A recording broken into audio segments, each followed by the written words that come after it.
ओम नमः शिवाय, ओम नमः शिवाय, ओम नमः शिवाय, ओम शिवाय नमस्तुभ्यम। देखिए, हमारी पूजा अच्छे से संपन्न हो गई थी। उसके बाद में हमने आरती भी कर ली थी। उसके बाद में देखिए हम प्रेम पूर्वक सुनेंगे कथा महाशिवरात्रि की, महा भोलेनाथ शंभू कैलाशपति की। तो चलिए आगे सुनते हैं हम महाशिवरात्रि कथा। तो आइए सुनते हैं शिवरात्रि कथा। एक गांव में एक शिकारी रहता था। वो पशुओं को मारकर अपना परिवार चलाता था, लेकिन फिर भी धन की कमी के कारण उसे एक साहूकार से कर्ज लेना पड़ा। लेकिन उसका कर्ज समय पर न चुका सका, जिसके कारण गुस्से में आकर साहूकार ने शिकारी को पकड़कर शिव मंदिर में बंदी बना लिया। जिस दिन उसने ऐसा किया वह दिन शिवरात्रि का था। साहूकार के घर पर शिवरात्रि की पूजा हो रही थी। शिकारी ध्यान मग्न होकर शिव धार्मिक बातें सुनता रहा। चतुर्थी तिथि पर उसने शिवरात्रि की कथा भी सुनी। शाम होते ही साहूकार ने शिकारी को बुलाया और ऋण चुकाने के बारे में बात की। शिकारी ने अगले दिन पूरा ऋण लौटाने का वचन देकर खुद को उसके बंधन से छुड़ा लिया। रोज की तरह शिकारी जंगल में शिकार के लिए निकला, लेकिन साहूकार का बंदी बने रहने के कारण वह कुछ खा पी नहीं पा रहा था। तो ऐसे में वह बहुत व्याकुल था। शिकार करने के लिए वह एक तालाब के किनारे खड़े बेलपत्र के पेड़ पर अपने लिए पड़ाव बनाने लगा। उस पेड़ के नीचे शिवलिंग था, जो बेलपत्रों से ढका हुआ था। शिकारी को उस शिवलिंग के बारे पता नहीं था। अपने पड़ाव को बनाते समय उसने टहनियाँ तोड़ी और यूं संयोग से शिवलिंग पर गिर गई। इस प्रकार पूरे दिन भूखे प्यासे शिकारी का व्रत भी हो गया और संयोग से उसने शिवलिंग पर बेलपत्री भी चढ़ा दी। रात का एक पहर बीतने के बाद एक ग्रामीणी मृगी तालाब पर पानी पीने के लिए पहुंची। शिकारी ने धनुष और तीर चढ़ाकर जैसे ही प्रत्यंचा खींची, मृगी बोली, मैं गर्भ से हूँ, शीघ्र ही मुझे प्रसव होगा। तुम एक साथ दो जीवों की हत्या करोगे, जो ठीक नहीं है। उसने शिकारी से कहा कि मैं अपने बच्चे को जन्म देकर जल्द ही तुम्हारे सामने प्रस्तुत हो जाऊंगी। तब तुम मेरे प्राण हर लेना। ऐसा सुनते ही शिकारी ने प्रत्यंचा ढीली कर दी और मृगी झाड़ियों में लुप्त हो गई। प्रत्यंच चढ़ाने पर ढीली करने के वक्त संयोग से कुछ अगर बिल्व पत्र अनायास ही टूटकर शिवलिंग पर गिर गए। जिस प्रकार उससे अनजाने में ही प्रथम प्रहर की पूजन भी संपन्न हो गया। कुछ ही देर के बाद दूसरी मृगी वहां से निकली। शिकारी की खुशी का ठिकाना न रहा। शिकार को देखते ही उसने धनुष पर बाण फिर से चढ़ाया। तब उसे देखा मृगी ने नियमित पूर्वक निवेदन किया कि हे पार्थी, मैं थोड़ी देर पहले ही ऋतु से निवृत्त हुई हूँ। कामातुर विहड़ी हूँ। अपने प्रिय खोज की मैं भटक रही हूँ। मैं अपने पति से मिलकर शीघ्र ही तुम्हारे पास आ जाऊंगी। शिकारी ने उस मृगी को भी जाने दिया। 2 बार शिकार को खोजकर वह चिंता में पड़ गया। रात्रि का आखिरी पहर भी बीत रहा था।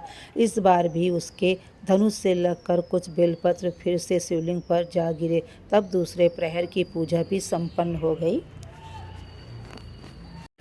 तभी एक और हरिणी अपने बच्चों के साथ उधर से निकली। शिकारी फिर से धनुष पर तीर चढ़ाया और जैसे ही वह तीर छोड़ने ही वाला था कि हरिणी बोली, हे शिकारी, मैं इन बच्चों को इनके पिता के हवाले करके लौट आऊंगी।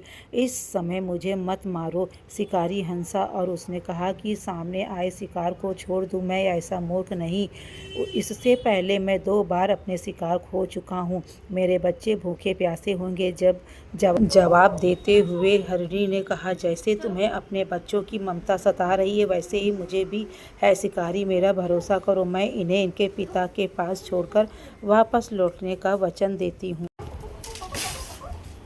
हरिणी का दीन स्वर सुनकर शिकारी उस पर दया आ गई। उसने उसे मृगी को भी जाने दिया। शिकार के अभाव में भूख प्यास से व्याकुल शिकारी अनजाने में ही बेलपत्र वृक्ष पर बैठ बेलपत्र तोड़कर नीचे फेंकता जा रहा था। तो पौ फटने को हुई तो उसने एक दृष्टपुष्ट मृग उसी रास्ते पर देखा। शिकारी ने सोच लिया कि इसका शिकार वह अवश्य करेगा। शिकारी की तनी प्रत्यक्ष देखकर मृग बोला, हे शिकारी, यदि तुमने मुझसे पूर्व आने वाली 3 मृगियों को तथा उसके बच्चों को मार डाला है, तो मुझे भी मारने में देरी न करो, ताकि मुझे उनके वियोग में एक क्षण भी दुख न सहना पड़े, क्योंकि मैं उन हरिणियों को पति हूँ। यदि तुमने उन्हें जीवन दान दिया है, तो मुझे भी कुछ क्षण का जीवन दे दो, मैं उनसे मिलकर तुम्हारे समक्ष उपस्थित हो जाऊँगा। मृग की बात सुनते ही शिकारी के सामने पूरी रात का घटनाचक्र घूम गया। उसने सारी कथा मृग को सुनाई। तब मृग ने कहा, मेरी पत्नियां जिस प्रकार प्रतिज्ञाबद्ध होकर गई हैं, मेरी मृत्यु से अपने धर्म का पालन नहीं कर पाएंगी।